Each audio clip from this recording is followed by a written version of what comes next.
Hey folks, Segasonicfan here, and today I'm looking at the Worx Hydroshot. I'm posting quite a few videos about Worx products because I really like them. And this one is no exception. This thing is the coolest tool you could possibly have to clean your car. And you can clean a little bit of concrete areas and stuff like that, although it's mostly for cleaning cars and windows and stuff like that. Hard to reach high up places. It is an air compressor, pressurized water streamer cleaner thing. I don't know what you would call this other than that. And it works extremely well. I only had one gripe about it, and that is it had a little safety that you had to squeeze in while pulling this trigger the entire time that you're spraying water.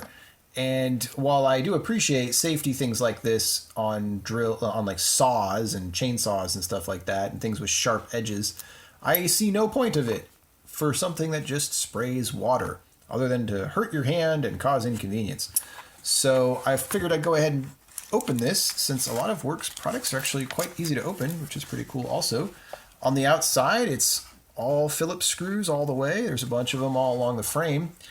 And the part that got me a little hung up is there's this little rubber, looks like it's actually an adhesive, and I'll see if I can get a better view of it there for you, with an arrow pointing towards the battery. And if I try to split the frame while that is in place, it kind of doesn't let me. You see it's kind of stretching that. So my guess is this is a security kind of adhesive piece of rubber. But it doesn't matter. Also, there's this sticker here, which you would have to break to split the frame unless you want to do something else to not break that. And it doesn't matter, though, in my case, because I'm just trying to get right in the handle here. And what you'll see right here in the handle is, well, first of all, this is falling out. So you have your orange trigger, which has a spring on the back, and that's actually not what's causing the tension for it. You can't really see it too well, or maybe you can. At the very bottom, if you look at the bottom in there, there is a metal lever that it's pulling, and that's presumably a mechanical action to release some kind of gasket deal to release the water. So that's interesting. Can't do anything about that. I mean, nothing sensible. It's not like a digitally controlled valve or anything, which makes sense. Otherwise that would make this bigger and more expensive. There is a reed switch though.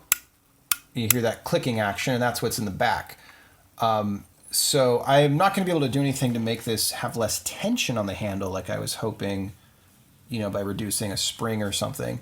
But at the very least, I was able to push this guy. I just pushed it in until it fell out in the handle, and then I tipped it backwards and knocked it out.